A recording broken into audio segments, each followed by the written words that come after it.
Bonjour, assalamu alaikum. Dans cette vidéo, je vais vous présenter un cours sur la grammaire arabe.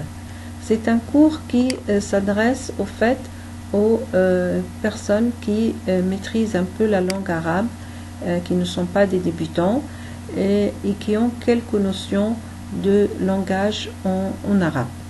Donc on va traiter dans cette vidéo des notions simples de grammaire arabe pour mieux comprendre l'utilisation de la langue arabe. Alors, donc, درس في النحو العربي. الدرس الأول الاسم الفعل والحرف. Donc la première leçon, elle va porter sur le nom, le verbe et la préposition. Nous allons commencer d'abord par le nom, al-ismu. Donc je vais prendre l'exemple suivant. ترتب سعاد المائدة. سعاد range la table. Donc ترتب سعاد المائدة, c'est une jumla. Jumla, c'est une phrase. تتركب من ثلاث كلمات. ثلاث كلمات. C'est une phrase donc qui est composée de 3 mots. Alors, on va s'attarder d'abord sur le mot placé en deuxième place, qui est le mot Souad. Souad range la table. Donc, Souad, c'est un mot qui désigne une personne ou un individu. C'est un nom. C'est un nom. Ismun. سعاد كلمة تدل على إنسان أو شخص. Donc هو اسم.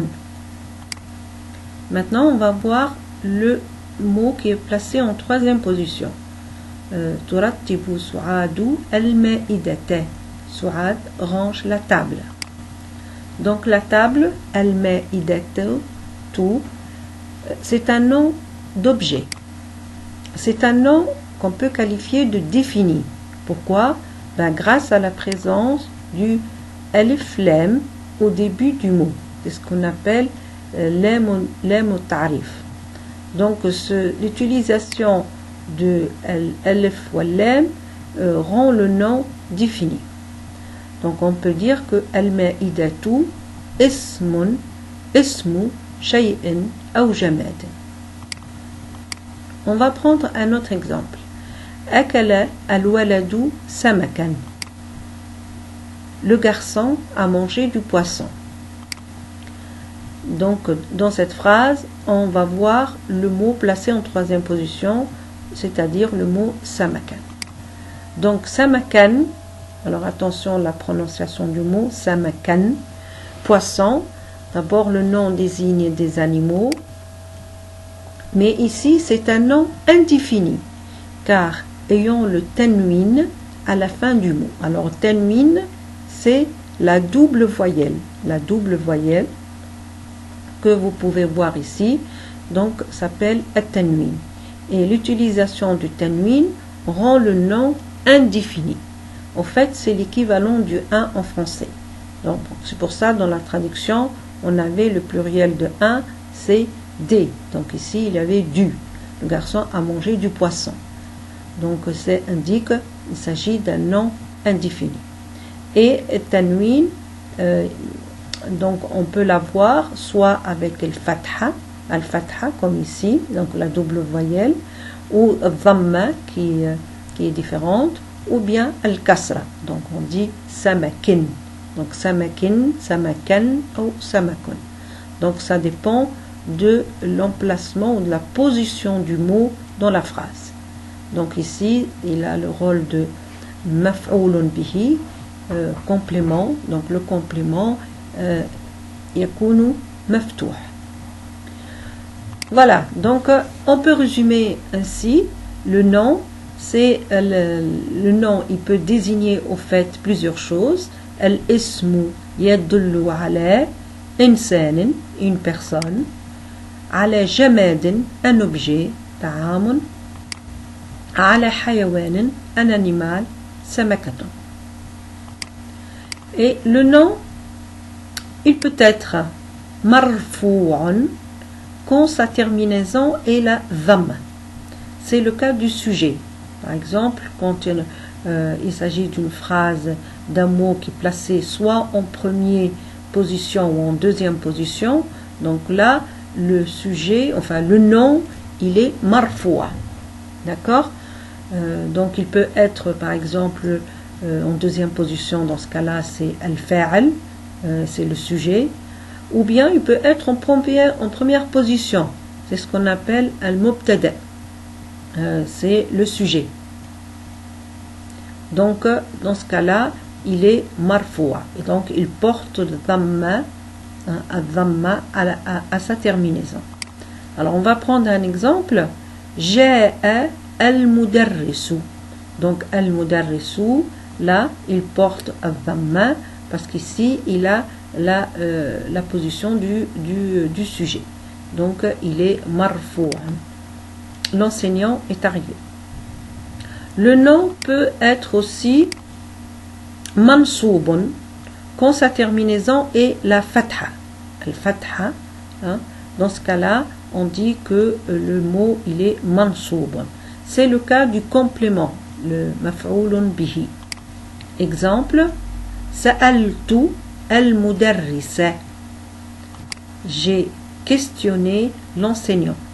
Donc, sa'altu, donc le tout indique le sujet, c'est la personne qui parle, et elle s'est adressée à l'enseignant, al-mudarrisa, donc maf'oulun bihi, et ici il est maftouhan, mansoubun.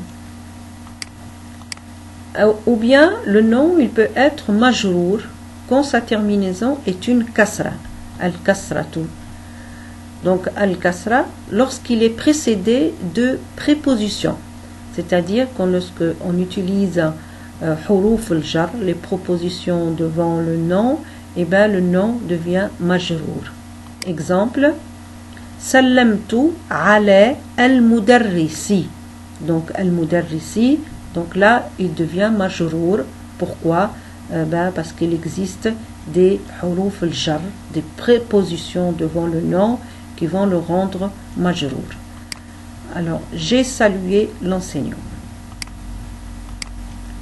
Ainsi, on peut résumer cette situation en disant que c'est la déclinaison finale du nom qui qualifie son genre dans la phrase.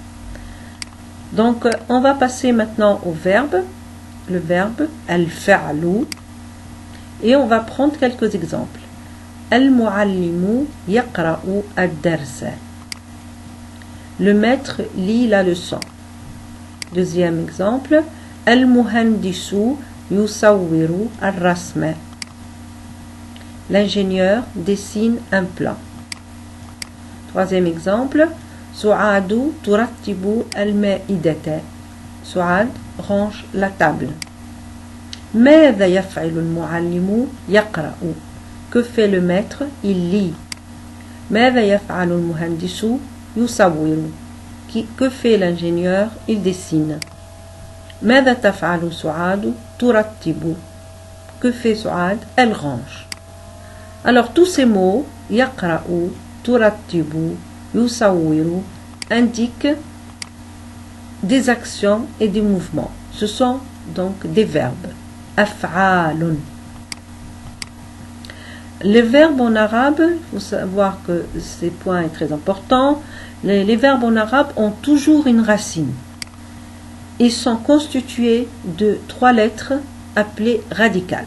Donc on a toujours le verbe qui est composé de ces 3 lettres, et après on ajoute des préfixes ou des suffixes. C'est ce qu'on appelle en français donc les préfixes et les suffixes. Donc des lettres devant le radical ou après ou à la fin du radical. Alors on va reprendre les verbes qui ont été utilisés dans les exemples. Donc le verbe qara'a, donc le radical c'est qara'a, et quand on le conjugue, on peut ajouter ya al-tadhkir, yaqra'u, donc quand on parle de quelqu'un au masculin, donc là on ajoute le ya et ça devient yaqra'u, qui veut dire lire. Deuxième exemple, rattabe, donc ra c'est le radical, et la conjugaison, là on rajoute ta ta'nith, turattibu lorsqu'on parle d'une femme, donc féminin, singulier, donc là il est conjugué et il s'agit donc du verbe ranger. Et enfin, troisième verbe qui a été utilisé, sawwara, yusawwiru, donc là aussi c'est ya ou at-tadhkir qui a été utilisé pour conjuguer le verbe. Donc il s'agit du verbe dessiner. Donc pour résumer, quand les verbes sont conjugués au passé ou au présent, certaines lettres sont ajoutées à la fin de la racine ou au début de la racine du verbe. Alors on va citer donc quelques-unes. Donc on a ta au ta'nith. Le ta au ta'nith, il est utilisé pour conjuguer le verbe au passé, au singulier, au féminin et à la troisième personne. Donc on peut prendre l'exemple de kharaja. Là on voit bien le radical composé de trois lettres, kharaja. Donc la conjugaison kharajat, et donc là on a ajouté ta au ta'nith. Al-ummu min al-bayti, la mère est sortie de la maison. Et donc ici c'est un singulier au féminin qui a été, le verbe il est conjugué au passé, au singulier au féminin, la troisième personne.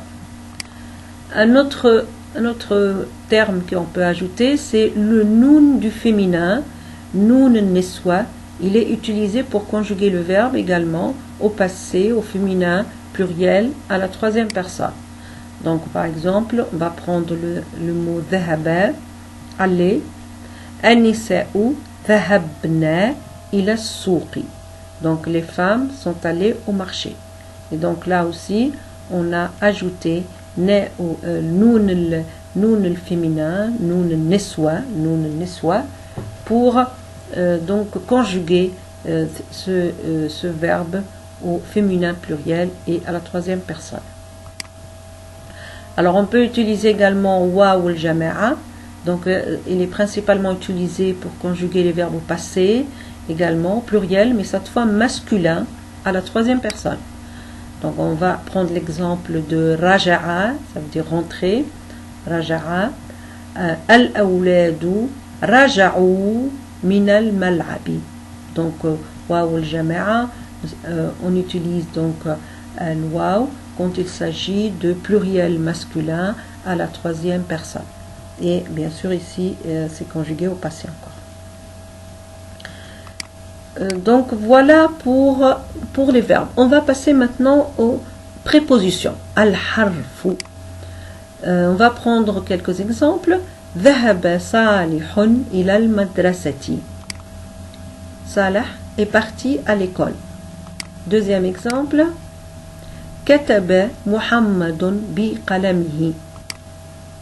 Mohamed a écrit avec son crayon. Troisième exemple, al-mudarrisu fi al-fasli. L'enseignant est dans la classe. Alors, tous les mots que vous avez vus écrits en rouge ne sont ni des noms ni des verbes. On les appelle donc des prépositions. Donc ici, on a vu l'exemple de fi, bi, il est. Donc ce sont des prépositions qu'on appelle en arabe huruf al-jar. Elles ont un rôle important puisqu'ils lient les mots entre eux. D'accord? Et lorsqu'ils lient les mots entre eux, donc ils vont venir avant le nom. Et donc du coup, lorsqu'ils viennent avant le nom il devient majrourun. Donc on utilise le kasra à la fin du mot pour qu'il devienne majrourun. Lorsque le nom est précédé d'une de ces prépositions, huruf al-jar, dans ce cas-là, la déclinaison du nom change en kasra et il devient majrourun. Exemple. Alors, on va prendre d'autres exemples avec d'autres prépositions. Il n'y a pas seulement que les trois que nous avons vus, il y a aussi d'autres. Donc, il y a le mot ala qui veut dire sur, as-sa'atu ala al-maktabi. Donc vous voyez bien que le nom devient majrour. La montre est sur la table. Min qui veut dire de. Kharaja Hamidun min al-fasli. Ahmed est sorti de la classe. Donc là, vous voyez bien que le min, il a bien relié les mots entre eux. Et ensuite, le nom, il devient majrour.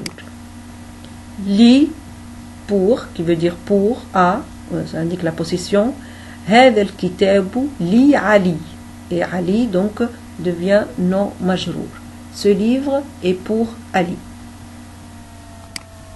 Voilà. Merci. N'oubliez pas de liker si vous avez aimé. Au revoir.